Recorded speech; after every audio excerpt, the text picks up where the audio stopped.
Yeah, shalom, shalom, salakia. I'm back,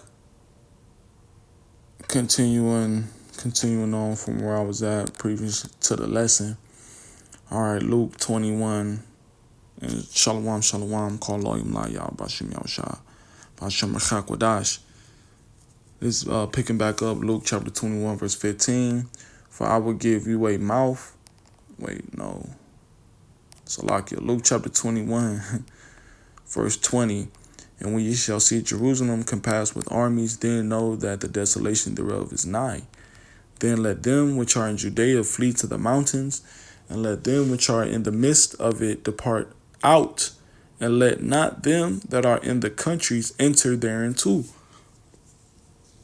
Right, and this was the counsel that Yahushua gave, all right, of what to do during these times, all right, of the besiege in 70 AD is to flee, okay, and flee into the mountains, and get out the country, get out the midst of the country, depart out of the country, and flee to the uttermost, countries, which predominantly we fled to Africa, West Africa, which is that wilderness. Verse 22, Luke 21 and 22, for these be the days of vengeance, that all things which are written may be fulfilled. See, these are the days of the vengeance, that prophecy may be fulfilled. And now this time, right, we're no longer in the pagan Roman Empire. We're in the modern day Roman Empire, which is America. All right, Rome all over again, a revival of Rome. So the prophecy of Jacob's trouble is going to be worse than 70 AD, man. All right, the days of vengeance of Jacob's trouble are going to be worse than the days of vengeance of 70 AD, which is going to consist of famine. It's going to consist of the sword, Esau, Edom, troops coming in like a flood. It's going to consist of cannibalism. It's going to consist of all the things that it did before, but greater plagues. Okay? The persecution is going to be greater. The deliverance from the persecution is going to be greater. So, continuing on, Revelation 12. All right, verse 15. And the serpent cast out of his mouth water as a flood after the woman, that he might cause her to be carried away of the flood. Right, and that flood was the pagan Roman army compassing Jerusalem about with troops. All right. It says, verse 16, and the earth helped the woman, and the earth opened her mouth and swallowed up the flood, which the dragon cast out of his mouth. And what was that prophecy being fulfilled? Us fleeing to the wilderness. That's how the earth helped Israel, which is that woman. That's how the earth opened her mouth and swallowed the flood. Was by us fleeing into Africa and blending in with those Hamites, those Canaanites. Us fleeing to different, countries. Us fleeing to different land masses, and fleeing from that Roman persecution in which we did not get devoured as a nation. All right. That's why Yahushua said to flee out the country, to go to the mountains, so that this prophecy could be fulfilled. Verse 17, it says, and the dragon was wroth with the woman, right, and went to make war with the remnant of her seed. And how did Esau do that? How did Esau make war with the remnant of her seed? Through the time of 70 AD, the Roman persecution. Not only that, but also during the time of Jacob's trouble. Also through chattel slavery. We still in captivity. This devil's still oppressing us this devil's still oppressing us, man. All right. And when this devil come down with that great wrath, he'll be making war with the remnant of the Lord's seed. It says, which keep the commandments of Yahweh, specifically those who fear the Lord. Right? Because that's who the war is really against. Those who fear Yahweh Shem Yahushua. That's who the target is on, the elect. These different elite Edomites and the elect. That's what the protagonist and antagonist is. Antagonist being the elite Edomites and the protagonist being the elect, which the protagonist always overcomes in the victory.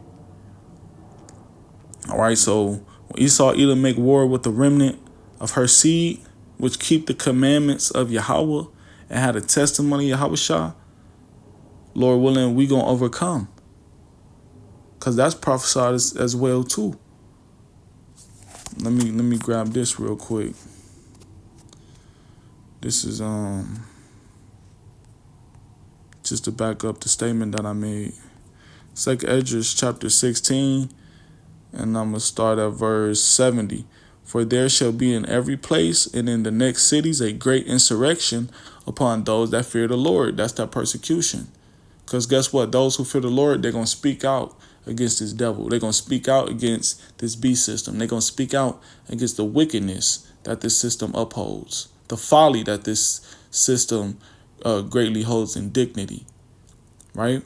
And we're going to expose this devil about all of the atrocities that you committed, because that's what a real men that fear the Lord are going to do. Not only that, but you're going to rebuke your people on that black culture shit that Esau Edom pushed on our people. So that's what a real man that fear the Lord, that's what a man going to do. And that's posing a threat to Esau.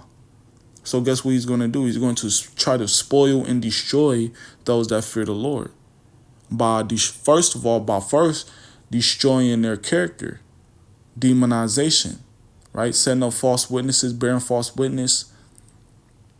He got different AI technology, make brothers look like they was here, make brothers sound like they was saying this, and manipulating different things, manipulating the narrative. So that's what Esau, we know Esau Edom gimmicks and tricks. He's a one-trick pony, man. We already know how you move with your media and propaganda. Verse 72 says, for they shall waste and take away their goods and cast them out of their houses. Brothers gonna be getting snatched up, man. Brothers gonna be getting snatched up, grabbed up, and what else? Whatever it is. Brothers gonna be getting hemmed up. But the Lord gonna, guess what? The Lord gonna set that standard up, right? The Lord gonna deliver us. Because we doing this in the testimony of Yahweh Shah. It says, verse 73, then shall they be known who are my chosen, and they shall be tried as the gold in the fire. See? Then it's gonna be obvious who are the real men of the Lord, and who is the ones that's gonna be come out perfect during that time of affliction, during that time of temptation, during that time of being tried, right? Verse 74, hear, O ye my beloved, saith the Lord, behold, the days of trouble are at hand. This is Jacob's trouble.